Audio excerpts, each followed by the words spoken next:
Hallelujah hallelujah बोले यीशु मसीह की जय। मैं परमेश्वर को धन्यवाद देता हूँ। கர்த்தருக்கு நான் நன்றி செலுத்துகிறேன். परमेश्वर ने भी इस मौका मुझे दिया இந்த வாய்ப்பை கொடுத்து தேவன் கொடுத்தார். और इस जो इस एक अच्छे दिन पर यहाँ पर आकर जहाँ पर हम परमेश्वर की क्रूस की बातों को ध्यान कर रहे இந்த நல்ல நாளிலே சிலுவையுடைய தியானத்திலே தியான கூட்டத்திலே நாம் வந்திருக்கிறோம். और ऐसे एक दिन पर हम भी आकर ध्यान करने के लिए प्रभु ने हमें भी मौका दिया, इसलिए हम परमेश्वर को धन्यवाद देते हैं। இப்படிப்பட்ட ஒரு நாளிலே கர்த்தராகிய இயேசு கிறிஸ்துவினுடைய இந்த தியான கூட்டத்திலே பங்கு பெற நம்ம எல்லோருக்கும் கொடுத்த கிருபைக்காய் தேவனுக்கு நன்றி செலுத்துவோம். अब तक हमने 3 वचन सुना जो यीशु मसीह ने क्रूस पर कहा। இப்பொழுது 3 வார்த்தைகள் இயேசுவானவர் சிலுவையிலே கூறினது நாம் தியானித்தோம். हम चौथे वचन को भी अब हम ध्यान करेंगे। இப்பொழுது 4வது வார்த்தை कोई एक जन जोर से पढ़े कि मत्ती रचित सुसमाचार 27वां अध्याय 45 and 46। யாராவது ஒருவர் மத்தேயு எழுதின சுவிசேஷம் 27ஆம் அதிகாரம் 45 46வது வசனத்தை யாராவது வாசிக்கலாம். 6 மணி நேரம் முதல் 9 மணி நேரம் வரைக்கும் பூமி எங்கும் அந்தகாரம் உண்டாயிற்று. 9 மணி நேரத்தில் இயேசு ஏலி ஏலி லாமா சபக்தானி என்று மிகுந்த சத்தமிட்டு கூப்பிட்டார். அதற்கு என் தேவனே ஏன் என்னை கைவிட்டீர் என்று அர்த்தமாம். आमीन हालेलुया हालेलुया। यहाँ पर हम देखते हैं कि दोपहर से लेकर तीसरे पैर तक उस सारे देश पर में अंधियारा छा गया देखते हैं। 6 மணி நேரம் முதல் 9 மணி நேரம் வரைக்கும் பூமி எங்கும் அந்தகாரம் உண்டாயிற்று. और हम देखते हैं कि तीसरे पैर के निकट यीशु ने बड़े शब्द से पुकार कर कहा, கர்த்தராகிய இயேசு கிறிஸ்து மகா சத்தமாக கூறுகிறார், ஏலி ஏலி லாமா சபக்தானி कर कहा, ஏலி ஏலி லாமா சபக்தானி என்று சத்தமாக. उसका अर्थ यह है कि हे मेरे परमेश्वर तूने मुझे क्यों छोड़ दिया। அதோடைய அர்த்தம் என் தேவனே ஏன் என்னை கைவிட்டு என்று அர்த்தமாம். यहाँ पर हम देखते हैं कि यीशु मसीह को क्रूस पर मारा गया है। கர்த்தராகிய இயேசு கிறிஸ்துவை சிலுவையில் அறைந்திருக்கிறார்கள். और जब मारा गया तो यीशु मसीह अपने पिता से कहते हैं, அதாவது சிலுவையில் அறைந்த உடனே தன்னுடைய தாயை நோக்கி விதமாய் சொல்கிறார், हे मेरे परमेश्वर என் தேவனே तूने मुझे क्यों छोड़ दिया, ஏன் என்னை கைவிட்டீர், तूने मुझे क्यों त्यागा। ஏன் என்னை கைவிட்டீர். और जो सबको उद्धार देने वाला यीशु मसीह எல்லாருக்கும் ரட்சிப்பை கொடுக்கிற தேவன் खुद ये कहता है कि तूने मुझे क्यों छोड़ दिया। அவரே இப்படி சொல்கிறார், நீ ஏன் என்னை கைவிட்டீர். इस वचन में आने के पहले, இந்த வசனத்துக்கு வருவதற்கு முன்பதாக इसके पहले वचन को जब मैं ध्यान कर रहा था, இதோடைய முதலாம் இருக்கிற வசனத்தை தியானிக்கும் போது पवित्र आत्मा ने मुझे उधर कुछ समय तक रोक के रखा। பரிசுத்த ஆவியானவர் அங்க கொஞ்ச நேரம் என்னைக்கு தாமதமாக விட்டது. पहले वचन पर जब हम देखते तो அதுக்கு முதலாம் 45 வசனம் பார்க்கும்போது दोपहर से लेके तीसरे पहर तक उस सारे देश पर अंधियारा छा गया कर हम देखते हैं। 6 மணி நேரம் முதல் 9 மணி நேரம் வரைக்கும் பூமி எங்கும் அந்தகாரம் உண்டாயிற்று என்று நாம் பார்க்கிறோம். 3 घंटे भर पूरा अंधियारा, 3 மணி நேரம் டோட்டலாக இருட்டாக இருந்தது. इंडियन टाइम के हिसाब से हम देखेंगे तो அதாவது இந்தியா நேரத்தின்படி दोपहर को 12 बजे से लेके दोपहर को 3 बजे तक, மத்தியானம் 12 இருந்து 3 மணி வரைக்கும் அந்த டைம் ஆனது. दोपहर को 12 बजे से लेके दोपहर को 3 बजे तक हम देखते कि धूप और गर्मी सबसे ज्यादा होती है। இந்த 12 மணில இருந்து 3 மணி வரைக்கும் நாம் பார்த்தோம், இந்த நேரத்துல தான் வெயில் ரொம்ப அதிகமாக இருக்கும். सबसे ज्यादा रोशनी होने का समय यही है। எல்லாத்தோட அதிகமான வெளிச்சமான நேரம் இந்த நேரம் தான். और उसी समय पर हम देखते कि पूरे दुनिया भर पर अंधकार हुआ। ஆனா அந்த நேரத்திலே உலகம் எங்கும் ஒரு இருட்டு ஆகிவிட்டது. पूरा दुनिया भर हम देखते कि अंधकार हुआ, முழு உலகம் இருட்டாகிவிட்டது. ऐसा अंधकार कभी इतिहास पर हुआ नहीं है। இப்படி சரித்திரத்தில் நடந்ததே கிடையாது. वहां पर लोग खड़े हैं, அங்கே மக்கள் நின்று கொண்டிருக்கிறார்கள். वे लोग को भी समझ में आया या नहीं हमें पता नहीं, அவங்களுக்கும் புரிந்ததா என்று நமக்கு தெரியவில்லை. कुछ तो हुआ, ஏதோ ஆகிவிட்டது, अंधकार हुआ, இருட்டாகிவிட்டது. कुछ तो हुआ, ஏதோ ஆகிவிட்டது, अंधकार हुआ। இருட்டாகிவிட்டது. वहां पर कौन कौन खड़े, அங்க யார் நின்று கொண்டிருந்தார்கள். प्रधान याजक, அதாவது ஆசாரியர், प्रधान याजक खड़ा है, ஆசாரியர் இருந்தார், पुरनियो खड़े हैं, அங்க சேவகர்கள் இருந்தார்கள், शास्त्रियों खड़े, வேத பாட பண்டிதர்கள், ये सब जो भी खड़े हैं இங்கே நின்று கொண்டிருந்தவர்கள், इनको शास्त्र पहले से ही पता है, இவர்களுக்கு வேதம் முதல்லே தெரிந்துவிடும். और ये लोग को शास्त्र पहले से ही पता है।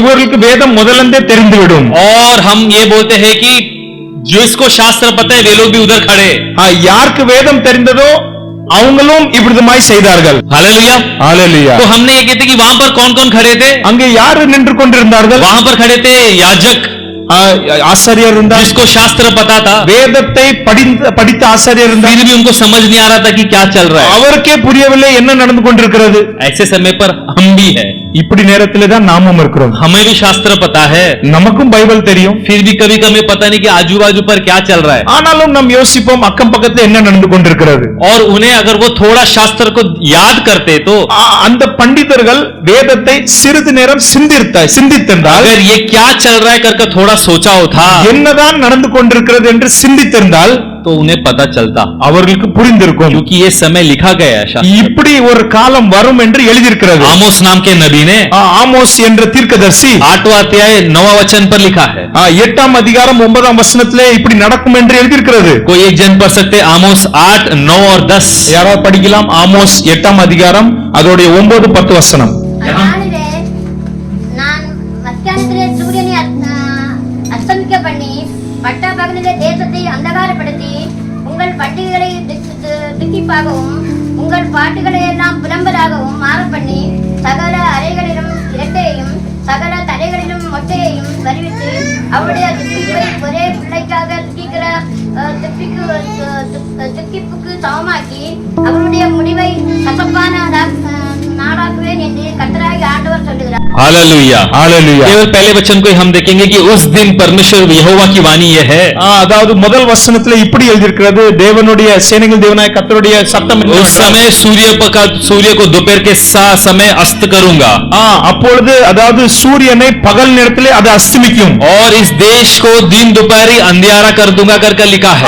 பகல் நேரத்திலே இந்த உலகத்தை இருடாகி விடும் என்று எழுதியிருக்கிறது। यहाँ पर पहले से लिखा हुआ है, முதல்ல எழுதியிருக்கிறது दोपहर के समय पर होगा, இது மத்தியான நேரத்தில் நடக்கும்। ये हम देखते कि ये ऐसा एक समय आएगा करके लिखा है, இப்படி ஒரு காலம் வரும் என்று முதல்ல எழுதியிருக்கிறது। और हम देखते कि अगर इसे कोई लोगों ने अगर थोड़ा सोचा होता, இதை சில பேர் கொஞ்சம் டீப்பாக சிந்தித்திருந்தால் उन्हें पता है कि ये कुछ समय है, இது ஒரு இப்படி ஒரு காலம் இருக்கிறது, यहाँ पर परमेश्वर का गुस्सा प्रकट हो रहा है। கர்த்தருடைய கோபமானது வெளிப்படுகிறது। जब आमोस पर लिखा गया था, ஆமோஸ் புத்தகத்துல இப்படி எழுதியிருக்கிறது। आमोस पर तब इसलिए लिखा गया था, ஆமோஸ் புத்தகத்துல ஏன் எழுதியிருக்கிறது? परमेश्वर अपने गुस्सा जो क्रोध या दंड को इजराइल के ऊपर जब बताते हैं, கடவுள் தன்னுடைய குரோதத்தை அல்லது தன்னுடைய அந்த நியாயத்தை இந்த இஸ்ரேல் மக்களுக்கு வெளிப்படுத்தும் போது, और जब ऐसा होता है कि परमेश्वर का क्रोध बाहर आता है तो கர்த்தருடைய கோபம் வெளிப்படும் போது अंधकार एक तरह का उसका चिन्ह है। இந்த இருட்டானது அதோடைய ஒரு சின்னமாக जो காணப்படுகிறது। लोग वहां पर खड़े थे, அந்த நேரத்தில் யாரெல்லாம் அங்க இருந்தார்களோ, उसको भी शास्त्र पता था, வேதத்தை அறிந்தவர்கள் யாரெல்லாம் இருந்தார்களோ, अगर वे लोग थोड़ा सोच लेते கொஞ்சம் அவர்கள் சிந்தித்திருந்தால் तो उन्हें पता चलता कि ये परमेश्वर का क्रोध है। அவர்களுக்கு புரிந்திருக்கும் ஏன் இந்த இருட்டாகிவிட்டது, ஏனென்றால் கர்த்தருடைய கோபம்। कुछ तो हम गलत कर रहे हैं, ஏதோ நாம் ராங் அதாவது தவறாக செய்கிறோம், कुछ तो यहाँ पर कुछ अलग चल रहा है, ஏதோ அதாவது உல்டாவாக நடக்கிறது। शायद वही समय पर वे यीशु मसीह से भी पूछ सकते थे, அந்த நேரத்திலே கூட அவர்கள் இயேசுவிடத்தில் கேட்டிருக்கலாம், यीशु मसीह ने शायद बताया होता। ஒருவேளை இயேசு கிறிஸ்து அதுக்கான பதிலும் சொல்லிருக்கலாம்। ऐसे एक चोर ने उनको बोला, ஒரு திருடன் இவ்விதமாய் கேட்டான், उसे समझ लिया कि यीशु मसीह है। அவன் புரிந்து கொண்டான் இது இயேசு। वो कहता है कि हे प्रभु मेरा उद्धार कर, அந்த திருடன் சொல்கிறான், ஆண்டவரே என்னை ரட்சியும்। तुरंत वहां पर उद्धार हुआ। உடனடியாக அங்க ரட்சிப்பு வந்தது। यहाँ पर 3 घंटे का समय दिया गया है। இந்த 12 ல இருந்து 3 மணி நேரம் கொடுக்கப்பட்டிருக்கிறது। यीशु मसीह के ऊपर तो परमेश्वर का गुस्सा आया है, இயேசுவானவர் மேல் கர்த்தருடைய கோபம் வந்து விட்டது, परंतु उस 3 घंटे का समय सामने खड़े वाले उनको भी दिया गया। அந்த 3 மணி நேரம் அங்க சிலுவை அடியில இருக்கிறவர்களுக்கும் அந்த 3 மணி நேரம், उस 3 घंटे के अंदर वे लोग मन फिराकर वहां पर उद्धार पा सकते थे। அந்த 3 மணி நேரத்திலே கீழே நிற்கிறவங்க ரட்சிப்பை பெற்றுக்கலாம்। सबसे लंबा समय दिया गया उद्धार का उधर, அங்கே ரட்சிப்புக்காக அதிக நேரம் கொடுக்கப்பட்டிருந்தது। और इसीलिए हम देखते हैं कि इस समय भी वे लोग समझ नहीं सके कि ऑलरेडी लिखा हुआ है ये, இது கூட அவர்கள் புரிந்து கொள்ளவில்லை, இப்படி நடக்கும் என்று முதல்ல எழுதியிருக்கிறது। इसलिए हम देखते हैं कि वे लोग और हंसी मजाक उड़ा रहे थे, இதனாலதான் அவர்கள் இன்னும் அதாவது விளையாட்டுத்தனமாக அங்க காரியங்கள் செய்தார்கள்। और वे लोग वहां पर यीशु मसीह को और मतलब बोल रहे थे कि तू परमेश्वर है, तो नीचे उतर कर आ। இன்னும் இயேசுவை கிண்டல் பண்ணியிருந்தார்கள், நீ இயேசுவானால் கீழே இறங்கி வா, நீ தேவனானால் கீழே இறங்கி வா। और इसीलिए हम देखते हैं कि उस समय पर वे लोग को भी वो समझ मिला नहीं। அந்த நேரத்திலே அவர்களாலே கூட இது என்ன நடக்கிறது என்று புரியவில்லை। इसलिए जब हम देखते हैं इस जो पूरा अंधकार अगर दुनिया पर दोपहर को है उस समय पर, இந்த 3 மணி நேரம் முழுவதாக உலகம் முழுவதாக இருட்டாக இருந்தது। और यीशु मसीह तो अंधेरे से तो डरते नहीं है, இயேசுவானவர் இருட்டை பார்த்து அவர் பயப்பட போவதில்லை। फिर भी वहां पर कहता है कि हे मेरे परमेश्वर तूने मुझे क्यों छोड़ा? பிற ஏன் இயேசு இப்படி சொல்ல வேண்டும், என் தேவனே ஏன் என்னை கைவிட்டீர்? अगर क्रूस के पूरे जर्नी में 7 वचन अगर बोला है पूरा, तो சிலுவையில 7 வசனங்கள் கர்த்தராகிய இயேசு கிறிஸ்து கூறியிருந்தால், सबसे मुश्किल का समय अगर मैं कुछ बोलूं तो वो यही समय है। கடினமான நேரம் எந்த நேரம் என்று சொன்னால் அது இந்த 4வது வார்த்தை கூறும்போதுதான்। क्योंकि एक यीशु मसीह जो अपने पिता के साथ लाखों करोड़ों साल में साथ में था, இயேசு கிறிஸ்து அதாவது லட்சக்கணக்கான நாட்கள் கோடிக்கணக்கான நாட்கள் கடவுள் அதாவது பிதாவினிடத்தில் இருந்த தேவன் हमेशा वो पिता के साथ था। எப்பொழுதும் இயேசுவானவர் பிதா கூட தான் இருந்தார்। कभी भी अलग नहीं किया गया। எந்த சமயம் அவர் பிரியவில்லை। मिलियंस ऑफ इयर्स वो साथ में था। கோடிக்கணக்கான ஆயிரம் கோடிக்கணக்கான வருஷங்கள் கூட இருந்தார்கள்। वहां पर वो क्षण आ रहा है, அந்த வேளை ஒரு வருகிறது, वे अलग वो परमेश्वर के पिता के प्रसन्न को नहीं देखा। ஒரு வேளை வருகிறது, தன்னுடைய பிதாவினுடைய அதாவது பிரசன்னத்தை உணர அவர் முடியவில்லை। उसे पता है कि उसे ये सब कार्य करना है, तीसरा दिन जी उठेगा, यीशु मसीह को पता है। அவருக்கு தெரியும் இப்படி ஒரு நேரம் வரும், நான் 3ஆம் நாள் உயிர் தெழுத வேண்டும் என்று அவருக்கு தெரியும்। फिर भी इस क्षण को, ஆனால் இந்த சமயத்திலே इसके अंदर जब वो ट्रैवल करते तो இந்த சமயத்துக்குள்ளாக இயேசுவானவர் கடந்து போகும்போது और वो इस शब्द को कहते हैं, இந்த வார்த்தையை அவர் கூறுகிறார்। क्योंकि जब आदम और हवा हम देखते हैं कि जब बाहर निकाले गए, அத்தமும் ஏவாளும் தோட்டத்திலிருந்து வெளியே விரட்டும் போது परमेश्वर के प्रसन्न से वे हट चुके थे। அவர்கள் தேவனுடைய பிரசன்னத்தை விட்டு தூரமாகி விட்டார்கள்। से 4000 साल हुआ। அந்த நேரத்திலிருந்து இந்த நேரம் வரை 4000 வருஷம்। हर एक मनुष्य यही कह रहा है, எல்லா மனிதர்கள் இதை தான் சொல்கிறார்கள், परमेश्वर आप कहाँ हो? இயேசுவே தேவனே நீர் எங்கே? परमेश्वर आपका प्रसन्न कहाँ है? கர்த்தரே உம்முடைய பிரசன்னம் எங்கே? आपने क्यों हमें छोड़ दिया? ஏன் என்னை கைவிட்டீர்? पूरा दुनिया वही रो रहा है, முழு உலகம் அதை புலம்புகிறது। हम और आप भी यही रोते, நீங்களும் நானும் இதை கண்டுதான் அழுகிறோம்। यही रिप्रेजेंट कर रहे मसीह वहां पर, हमें वहां पर वो रिप्रेजेंट कर रहे। எப்படி இதை தான் நாமும் சிந்திக்கிறோம், இதை தான் நாமும் செய்கிறோம்। इसलिए यीशु मसीह वहां पर कहते कि हे मेरे पिता तूने क्यों मुझे छोड़ दिया? அதான் இயேசு கிறிஸ்து சொல்கிறார், என் தேவனே ஏன் என்னை கைவிட்டீர்? वो इसीलिए छोड़ा गया ஏன் அவர் கைவிடப்பட்டார்? कि हम कभी भी छुड़ाया ना जाए। ஏனென்றால் நாம் கைவிடப்படக்கூடாது, वो इसलिए त्यागा गया, ஏன் அவர் கைவிடப்பட்டார்? आप और मैं अभी अब से लेके कभी तक त्यागा ना जाए, ஏனென்றால் நீங்களும் நானும் கைவிட ஆகிவிடக் கூடாது என்று। इतना जो कठिन एक्सपीरियंस यीशु मसीह को जाना था, இப்படிப்பட்ட ஒரு கடினமான சமயத்தில் இயேசு கிறிஸ்துவானால் போக வேண்டும்। और इसीलिए जब वहां पर यीशु मसीह कहते हैं, அதனால் தான் கர்த்தராகிய இயேசு கிறிஸ்து கூறும்போது, हे मेरे पिता என் தேவனே तूने क्यों मुझे त्यागा? ஏன் என்னை கைவிட்டார்? वो रोया नहीं, அவர் அழவில்லை, वो डरा नहीं, அவர் பயப்படவில்லை। ये जो रोना था ये हमारा रोना था। இந்த அழுகை நமக்காக, இந்த அழுகை इसीलिए उसने वो कहा, இதனால் தான் இதை நமக்காக அவர் वो சொன்னார்। वहां पर बड़बड़ाया ऐसा कर नहीं था, அவர் அங்க புலம்பவில்லை என்று எழுதவில்லை। वो क्रूस पर भी पहले जो लिखा हुआ वचन को ही कह रहा है। சிலுவையிலே முதல்ல எழுதியிருக்கிற வசனத்தை தான் அவர் சொன்னார்। और भजन संहिता 22:1 पर ये लिखा हुआ है, சங்கீதம் 22:1 இதை எழுதியிருக்கிறது, हे मेरे पिता तूने मुझे क्यों छोड़ दिया? என் தேவனே ஏன் என்னை கைவிட்டீர்? क्रूस पर भी वो अंत समय पर भी वचन को ही कह रहा है। சிலுவையிலே கூட கர்த்தராகிய இயேசு கிறிஸ்து வசனத்தை தான் கூறுகிறார்। इसलिए हम परमेश्वर को धन्यवाद देंगे। எனவே நாம் கர்த்தராகிய இயேசு கிறிஸ்துவுக்கு நன்றி சொல்வோம்। वहां पर वो छोड़ा गया, அவர் கைவிடப்பட்டார், वहां पर त्यागा गया, அவர் அங்கே விடுதலை கைவிடப்பட்டார், वहां पर मारे गए, அங்கே அவரை அடித்தார்கள், और वहां पर उन्हें कूटा गया। அங்கே அவரை அதாவது அடித்தார்கள்। ये सब क्यों हुआ? இது ஏன் நடந்தது? ताकि हम उद्धार पाना। ஏனென்றால் நாம் அதாவது ரட்சிக்கப்பட आप வேண்டும்। थोड़ा सोचकर देखिए, நீங்கள் கொஞ்சம் சிந்தித்து பாருங்கள்। यीशु मसीह को समझो वहां से खींच कर लेके जा रहे हैं। இயேசு கிறிஸ்துவை அங்கிருந்து இழுத்து கொண்டு போய் கொண்டிருக்கிறார்கள்। अगर आप वहां पर खड़े होते, நீங்கள் அங்கே இருந்தால், आज के समय पर இப்போல காலத்தில் நீங்கள் அங்க இருந்தால், अगर समझो लोगों को समझ आ गया, समझो அதாவது மக்களுக்கு தெரிந்து விட்டது என்று अगर आप நினைக்கிறோம்। वहां पर पूछते थे क्यों यीशु मसीह को आप खींच रहे, ஏன் இயேசுவை இழுக்கிறீர்கள் என்று நீங்கள் கேட்டிருப்பீர்கள்। क्यों यीशु मसीह को मार रहे, ஏன் இயேசுவை அடிக்கிறீர்கள் என்று கேட்டிருப்பீர்கள்। तो वहां का इंसान बोलता ये तेरे लिए हो रहा है, அங்குள்ள மனிதன் உங்ககிட்ட என்ன சொல்லிருப்பார் என்றால், இது உனக்காக தான்ப்பா ये நடக்கிறது, तेरे लिए किया जा रहा है, உனக்காக தான் இந்த காரியம் நடந்து ये तेरे கொண்டிருக்கிறது, लिए किया जा இது रहा है, உனக்காக தான் இது நடந்து ताकि கொண்டிருக்கிறது। तू कभी भी मार न खाए ஏனென்றால் நீ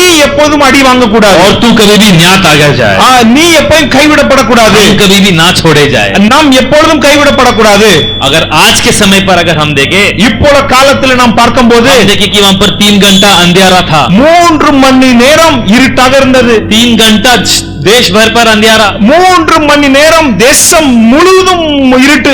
आज भी हम उसी तरह के परिस्थिति पर हैं। இன்றைக்கு நாமும் இப்படிப்பட்ட சூழ்நிலை தான் दुनिया भर पर हम देखते कि अंधियारा छाया இந்த हुआ है। உலகம் ஃபுல்லாக ஏதாவது இருட்டாகி விட்டது. इस तरह का अंधियारा, எப்படிப்பட்ட இருட்டு? मसीह का डर निकल गया है। கர்த்தராகிய இயேசுவுடைய பயம் குறைந்து விட்டது. पाप बढ़ते जा रहा है। பாவம் பெருகி விட்டது. अंत समय निकट आ रहा है। கடைசி நாட்கள் வந்து விட்டது. और हम देखते हैं कि जो परमेश्वर की नापसंद कार्य की बढ़त हो रही है। கர்த்தருக்கு பிரியமில்லாத காரியம் கூடிக்கொண்டே இருக்கிறது. हम भी ऐसे परिस्थिति पर खड़े हैं। நாமும் இப்படிப்பட்ட சூழ்நிலை தான் இப்பொழுது இருக்கிறோம். क्या हम वचन को देखकर समझ सकते हैं कि हमारे आसपास क्या चल रहा है? வசனத்தை பார்த்து நம்மளால் புரிந்து கொள்ள முடிகிறதா நமக்கு அக்கம் பக்கத்துல என்ன நடக்கிறது? क्या हम जान सकते हैं क्या हमारे आसपास हो रहा है? நம்ம அக்கம் பக்கத்துல என்ன நடக்குது நம்ம அறிந்து கொள்ள முடியுமா? अगर हम जान लेंगे तो हमें पता चलेगा अंत निकट आ रहा நாம் है। தெரிந்து கொண்டால் நாம் புரிந்து கொள்வோம் முடிவு சமீபம். शास्त्र में सब कुछ लिखा हुआ है। வேதாகமத்தில் எல்லாமே எழுதி கொண்டிருக்கிறது. अंत टाइम में क्या क्या होगा सब कुछ लिखा हुआ है। கடைசி நாட்கள்ல என்னென்ன நடக்கும் என்று வேதத்தில் यीशु முதல்ல मसीह का எழுதியிருக்கிறது. आगमन बहुत निकट है। கர்த்தர் இயேசு கிறிஸ்து வருகை ரொம்ப சமீபமா இருக்கிறது. इसीलिए पास्टर जी ने भी कहा, அதனால தான் பாஸ்டர் அவர்கள் சொன்னார்கள், हम भी समझो वहां पर खड़े होते, நம்ம அங்கே இருந்திருந்தோம் என்றால் अभी भी ऐसी परिस्थिति पर हम खड़े हैं। நாமும் இப்படிப்பட்ட சூழ்நிலை தான் இருக்கிறோம். हम भी आज यीशु मसीह को वहां पर कलवरी के उस पर जाकर मार सकते हैं। நாம் இப்பொழுதும் மறுபடியும் நம் கர்த்தர் இயேசு கிறிஸ்து சிலுவை அறைய आप முடியும். बोलेंगे कैसा हो सकता है? நீங்க சொல்லலாம் அது எப்படி மறுபடியும் अभी அறையும்? वो पास्टर जी ने शास्त्र पर पढ़ा था, वो इब्रानियों पर लिखा हुआ है कि अगर हम ये सच्चाई जानकर भी पाप पर चले तो पाप का प्रायश्चित यीशु मसीह ने दिया है, तो हम बार बार यीशु मसीह को क्रूस पर मार रहे हैं। பாஸ்டர் சொன்னது போல சத்தியம் தெரிந்த பிறகும் நாம் பாவம் செய்தால் நம் கர்த்தர் இயேசு கிறிஸ்துவை மீண்டும் மீண்டும் சிலுவையிலே நாம் அறைகிறோம். और जब एक चीज बार बार होता है ஒரு காரியம் அடிக்கடி நடந்தால் तो इस कार्य से हम कैसे बाहर आए? அந்த காரியத்திலிருந்து நாம் வெளியே எப்படி வருகிறோம்? हम पे और उस दिन लोग खड़े थे, दोनों में फर्क क्या है? அங்கே இருந்தவர்களுக்கும் இன்று நாம் இருக்கிறதுக்கும் என்ன வித்தியாசம்? वो उस दिन हुआ और आज हुआ कुछ अलग नहीं है। அன்றைக்கு நடந்ததுக்கும் இன்றைக்கு நடந்ததுக்கும் ஒரு வித்தியாசம் இல்லை. वे लोग कोई बुरे लोग, हम लोग अच्छे लोग, ऐसा அவங்க नहीं। ரொம்ப கெட்டவங்க நம்ம ரொம்ப நல்லவங்க அப்படி இல்ல. हमें प्रभु ने उद्धार किया, நம்ம தேவனாய் கர்த்தர் इसकी समझ हमें रहनी है। இந்த ஞானம் நமக்கு इसलिए हमें पाप से दूर भागना, அதனால தான் நாம் பாவத்தை கொண்டு ஓடுறோம். वापस जाकर यीशु मसीह को क्रूस पर मारना नहीं। மறுபடியும் போய் கர்த்தராகிய இயேசு கிறிஸ்துவை சிலுவையில் அறைய வேண்டாம். अंत पे मैं केवल यही कहना चाहता हूँ, கடைசியாக நான் என்ன சொல்கிறேன் என்றால் परमेश्वर का जो आगमन केवल निकट ही नहीं, கர்த்தருடைய வருகை சமீபம் மாத்திரமல்ல, वो बहुत निकट है। ரொம்ப ரொம்ப ரொம்ப சமீபமாக இருக்கிறது. कुछ दिनों से मैं इस कार्य के बारे में जब ध्यान कर रहा था, இந்த காரியங்களை குறித்து நான் அதாவது அடிக்கடி சிந்திக்கும் போது परमेश्वर की आगमन के बारे में कि जो कार्य बार बार मेरे पास आ रही थी, கர்த்தருடைய வருகை குறித்து அதாவது ஆவியானவர் எனக்கு உணர்த்தல் கொண்டு கொடுத்தார். और उसी के बारे में ही कार्य में सुन रहा था, उसके बारे में जो टीचिंग लोगों ने बोला हुआ है वो सारे चीज आ रहे थे। அதை குறித்து அதாவது செய்திகள், அதை குறித்து பேச்சுவார்த்தைகளை தான் நான் हम கேட்டுக்கொண்டிருக்கிறேன். भी इस समय पर है, நாமும் இந்த காரியத்தில் தான் இருக்கிறோம். परमेश्वर की आगमन बहुत निकट है। கர்த்தராகிய இயேசு கிறிஸ்துவோட வருகை ரொம்ப சமீபம். परमेश्वर की आगमन बहुत निकट है। கர்த்தருடைய இயேசு கிறிஸ்து வருகை ரொம்ப சமீபமா இருக்கிறது. इतनी निकट है, हम पूछेंगे, நீங்க கேட்கலாம் எப்ப? हम यहाँ पर बिना मरे भी उड़ सकते हैं। நம் இங்கே மரிக்காம கூட நம்ம மேலே செல்லலாம். शास्त्र में हमें पता है, வேதாந்தத்தில் எழுதியிருக்கிறது. ये छोटा कार्य कह के खत्म करना चाहता हूँ। சின்ன காரியம் சொல்லிக் கொண்டு முடிக்கிறேன். शास्त्र में लिखा है कि परमेश्वर ने 6 दिन तक सृजनकार किया, 6 நாட்கள் தேவனாய் கர்த்தர் சிருஷ்டித்தார். 7वें दिन परमेश्वर ने विश्राम किया। 7ஆம் நாள் தேவனாய் கர்த்தர் परमेश्वर ஓய்ந்திருந்தார். थक गया इसके लिए विश्राम नहीं किया। ஆண்டவர் டயர்ட் ஆயிட்டு என்று அவர் ரெஸ்ட் எடுக்கவில்லை. परमेश्वर का काम करने का समय एक है और विश्राम करने का समय एक है। வேலை செய்கிறதுக்கு ஒரு நாள் இருக்கிறது, அதாவது ஓய்வு எடுக்கவும் ஒரு நாள் இருக்கிறது. 7वें दिन परमेश्वर का आदत है विश्राम करना। 7வது நாள் தேவனாய் கர்த்தர் ஓய்ந்திருந்தார். 7वें दिन जो परमेश्वर का आदत है कि पिछले वाले कार्य से आराम करना, शांति लिया। 7வது நாள் கடந்த காரியங்களை குறித்து ஓய்ந்திருக்கிற ஒரு நாளாய் और காணப்படுகிறது. शास्त्र में लिखा है कि परमेश्वर के लिए एक दिन 1000 वर्ष के समान। வேதாந்தத்தில் எழுதியிருக்கிறது, அதாவது ஒரு நாள் 1000 நாளை பார்க்கும், 1000 நாள் ஒரு நாள் போல இருக்கிறது. एक दिन 1000 वर्ष। ஒரு நாள் 1000 வருஷத்தை போல இருக்கிறது. 7वें दिन पर परमेश्वर आराम करना चाहता है। 7வது நாள் தேவனாய் கர்த்தர் ஓய்ந்திருந்தார். एक दिन 1000 वर्ष, ஒரு நாள் 1000 வருஷம். 7वें दिन पर परमेश्वर आराम करना चाहता है। 7வது நாள் தேவனாய் கர்த்தர் ஓய்ந்திருந்தார். और हम देखते हैं कि जब से आदम इस दुनिया पर आया, ஆதாம் தொடங்கி இந்த உலகத்திலே வந்த இதிலிருந்து तब से लेकर मसीह आने के पहले 4000 साल हुआ। हुआ। அதுக்கு முதல்ல 4000 வருஷம் இருந்தது. और जब मसीह आए, இயேசு கிறிஸ்து வந்த பிறகு 2023 साल हुआ, 2024वां साल पर हम 2023 வருஷம் ஆகிவிட்டது. இப்பொழுது 2024. 6023 साल हो गया है। இப்பொழுது மொத்தம் கணக்குப்படி பார்த்தால் 6024 வருஷம் यीशु मसीह ஆகிவிட்டது. को अगर आराम करना है, கர்த்தராக இயேசு கிறிஸ்துக்கு ஓய்ந்திருக்க வேண்டும் उसके என்றால் पहले कार्य खत्म होना है। அதாவது இதுக்கு முன்பதாக காரியங்கள் முடிய வேண்டும். उसके पहले काफी सारा जो शास्त्र पर लिखा हुआ है, परमेश्वर का दूसरा आगमन, 1000 वर्ष की प्रभुता, सब कुछ आनी है। அதாவது வேதாந்தத்தில் எழுதியிருக்கிற பல காரியங்கள் நடக்க வேண்டும். 1000 வருட அரசாட்சி, இப்படிப்பட்ட காரியங்கள் நடக்க வேண்டும். यीशु मसीह का जन्मदिन, இயேசு கிறிஸ்துவோடைய அதாவது பிறந்த நாள், परमेश्वर की जो आराम विश्राम करना, கர்த்தருடைய ஓய்ந்திருக்கிற நாள், ये सब गणित डालकर देखेंगे तो இதை எல்லாம் கணக்கு போட்டு நாம் பார்த்தோம் என்றால் अगले 5 से 10 साल के अंदर कुछ भी हो सकता இன்னொரு 10 ல இருந்து அதாவது 5 ல இருந்து 10 வருஷத்துக்குள்ள எதுனாலும் நடக்கலாம். है। शास्त्र पर लिखा हुआ है, வேதாந்தத்தில் எழுதியிருக்கிறது. आप लोग घर पर जाकर ध्यान कर நீங்கள் இதை வீட்டிலே கொண்டு தியானம் செய்யுங்கள். 5 से 10 साल इट्स अ ब्रैकेट पीरियड। ஒரு 5 ல இருந்து 10 வருஷம்க்குள்ள எதுனாலும் நடக்கலாம். इसके बीच में இதுக்கு நடுவுல बहुत सारा कार्य हो सकता है। பல காரியங்கள் நடைபெறலாம். रहस्य आगमन हो सकता है, ரகசிய வருகை இருக்கலாம், दूसरा आगमन आ सकता है, இரண்டாம் வருகை இருக்கலாம், 1000 वर्ष की प्रभुता चालू हो सकती 1000 வருஷம் அரசாட்சி தொடங்கலாம். है।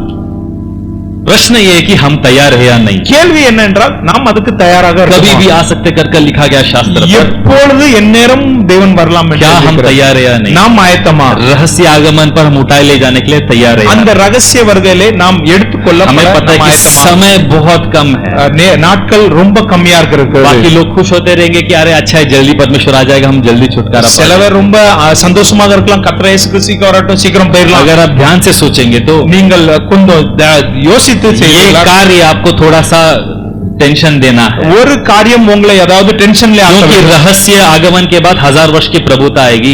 ரகசிய வருகைக்கு அப்புறம் 1000 வருட அரசாட்சி. अगर उसमें हमें प्रभुता करना है तो அதுல நாம் அரசாங்கம் செய்ய வேண்டும் என்றால் यहाँ के जिंदगी पर हमें प्रभुता करना है। இங்கே உள்ள வாழ்க்கையிலே நாம் இருக்க வேண்டும். हमारी बोलचाल, நம்முடைய பேச்சுவார்த்தை, हमारी चाल चलन, நம்முடைய நடவடிக்கை, हमारी देखना, நம்முடைய பார்வை, हमारी काम करना, நம்முடைய வேலை हमारा செய்கிறது, धंधा, நம்முடைய வியாபாரம், हमारी कुटुंब, நம்முடைய குடும்பம், हमारे बच्चे, நம்முடைய பிள்ளைகள், हमारी जो हमने क्या सेवकाई प्रभु के लिए किया है, கர்த்தருக்காக என்ன ஊழியம் நாம் செய்தோம், कितने आत्माओं को कमाया है, எத்தனை ஆத்மாக்களை நாம் ஜெயித்தோம், और हमने कितने कार्य हमारे यहाँ पर हमने उस पर प्रभुता किया है, எத்தனை காரியங்களை நாம் அதாவது ஆண்டு கொண்டோம், उसी के अनुसार वहां पर प्रभुता जिया जाए। அங்க அப்படி ஆசீர்வாதம் बहुत அங்கே सारे நமக்கு लोगों को கிடைக்கும். लगता है कि मैं स्वर्ग पर जाकर पैर रखूंगा काफी है, பல பேர் நினைக்கலாம் பரலோகத்துல போய் நான் கால் வச்சிருவேன். वहां भी अलग अलग तरह का काम होता है। அங்க பரலோகத்திலும் பல வேலைகள் இருக்கிறது. कोई शायद पोस्टमैन का काम भी कर सकता है, சில பேர் அங்க போஸ்ட்மேன் வேலை செய்யலாம். कोई वहां पर कुछ कार्य को सफाई भी कर सकता है, சில பேர்கள் அங்கே ஏதாவது சுத்தப்படுத்தலாம்.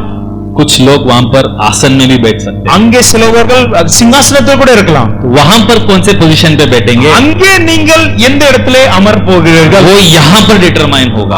அது இங்கே தெரிந்துவிடும். आपके जिंदगी के, मेरे जिंदगी के क्या हर एक जो एरिया है हमने मसीह का ज्योति उसके अंदर लाया है या नहीं। நம்முடைய இந்த வாழ்க்கையிலே நாம் செய்கிற எந்த வேலையிலையும் நாம் கர்த்தராகிய இயேசு கிறிஸ்துவை வெளிப்படுத்தணுமா? हमें अगर ऐसा लगता है कि ये जो एरिया है अभी तक ये इसमें मैंने छुटकारा नहीं पाया, क्या हमने उस पर छुटकारा पाकर परमेश्वर से माफी मांगकर और परमेश्वर की ज्योति लाकर और उस पर हमने प्रभुता किया या नहीं। நமக்கு தெரிந்த ஒரு காரியத்திலிருந்து நாம் விடுதலை பெற்று நாம் மீண்டும் அதிலிருந்து கர்த்தருடைய நாமத்தை மேன்மைப்படுத்திருக்கிறோமா?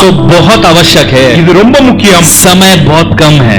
நாட்கள் ரொம்ப கம்மியாக यीशु இருக்கிறது. मसीह ने कहा, இயேசு கிறிஸ்து சொல்லும்போது हे मेरे पिता, हे मेरे पिता, என் தேவனே तूने क्यों मुझे छोड़ा। ஏன் என்னை கைவிட்டாய்? उसने इसलिए कहा அது ஏன் சொன்னார்? ताकि हम कभी भी छुड़ाया ना जाए, நாம் கைவிடப்படக்கூடாது, அதுக்காக தான் சொன்னார். हम कभी भी त्यागा ना जाए, நாம் எப்பவும் கைவிடப்படக்கூடாது. ऐसा नहीं हो जाना चाहिए இப்படி ஆகிவிடக்கூடாது. कि रहस्य आगमन जल्दी आ रहा है அதாவது ரகசிய வருகை சீக்கிரமாக और இருக்கிறது. कुछ लोग उठाए जा रहे हैं சிலவர்கள் और எடுத்துக்கொள்ளப்படுகிறார்கள், जो कुछ लोग छुड़ाए जाएंगे।